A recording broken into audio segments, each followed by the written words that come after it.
Because what the Brexit vote demonstrates is that liberal democracy is broken. And you broke it. That was UK journalist Carol Cadwallader last week addressing what she calls the gods of Silicon Valley at a TED Talk in Vancouver. She actually called them the handmaidens to authoritarianism to their faces, and they, well, some of them, applauded.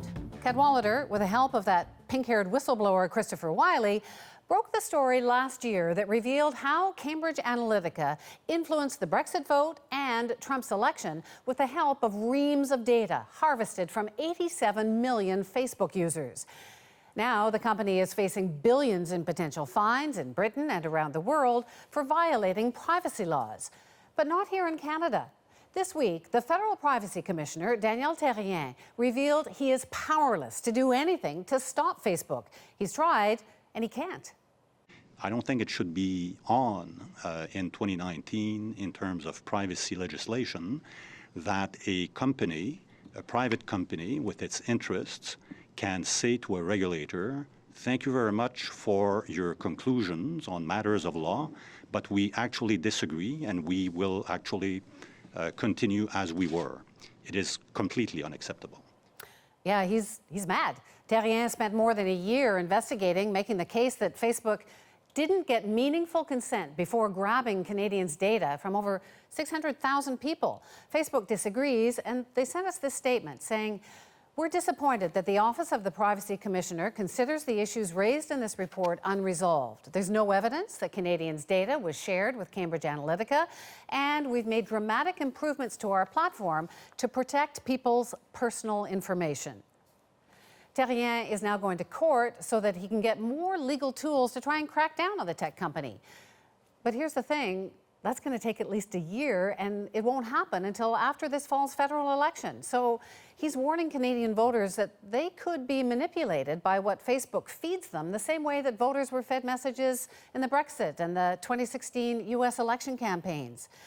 Joining me now to talk about all of this is Carol Cadwallader. She's an investigative journalist with The Observer, and she joins us from Berkeley. So, Carol, you broke this huge story. You heard the Privacy Commissioner say that he doesn't have the powers to do this, to have any impact really on Canadian privacy.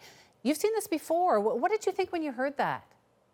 Well, it's shocking, and it's, this is a company which has shown that it's completely beyond the reach of our laws. And we've seen that in Britain, and now we're seeing that in Canada. And I just really hope that this is a wake-up call for people to realise the power of these companies, this company, and their contempt, really, for, any other country other than the United States.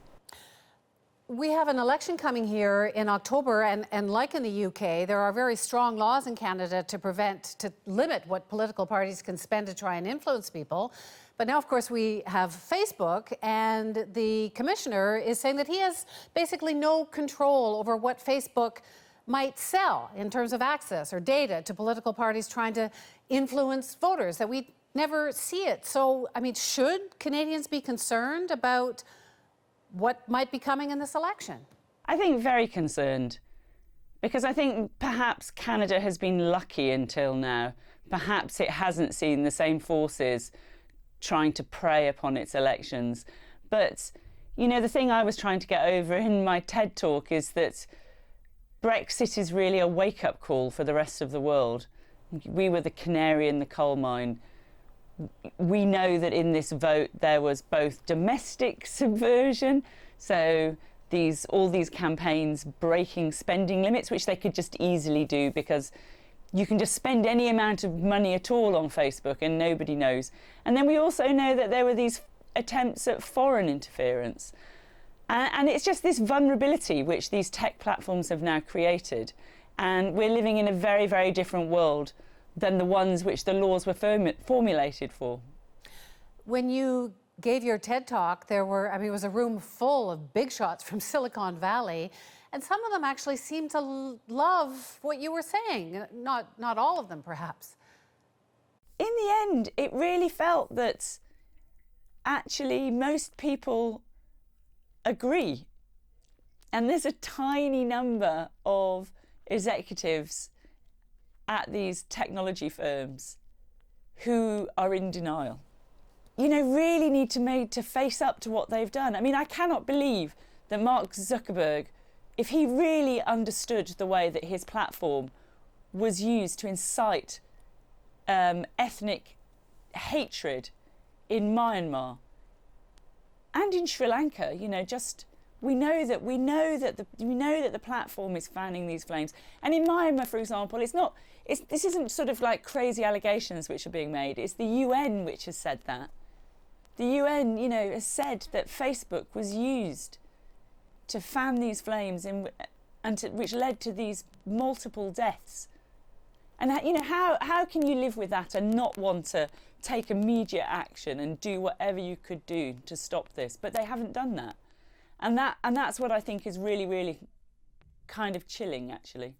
But you know that there's now talk about massive fines against Facebook in the US, trying to limit how Facebook sells access to its users. But that's how it makes money. That's its business model. Is it possible to even stop this? Well, that is the heart of the matter, because exactly their business model does depend upon this access to data. And that's why they do see a sort of existential threat to their business model. And that is why we see them treating, for example, the Canadian Privacy Commissioner with contempt. But that's why it's so important that we just cannot let them get away with that. And until now, they have. You say that after your speech, it seems like you're in a bit of a spat with Facebook now, that they've accused you of factual inaccuracies. What happened? That's incorrect, because they claimed that immediately after I made my talk. And so we said, well, please do tell us where these factual inaccuracies are. And they didn't come back with anything. So that's a falsehood. And as far as I'm concerned, it's just another attempt by Facebook to intimidate and to bully. And we see that time and time again. And that's certainly what I've experienced as a reporter on this story, is that these platforms with this enormous power, you know, really try to go after their critics in all sorts of different ways. And they're often quite successful. It sounds like you are desperately trying to stand up to a bully. Is that what you're doing? I think we see that. I think we're all trying to stand up to a bully.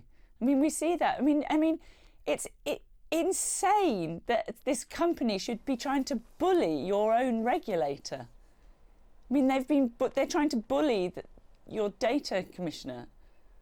I mean, and they're bullying journalists and they're bullying their critics. You've done some amazing investigative work on this story for so long, Carol. Thank you so much for talking to us. Thanks very much.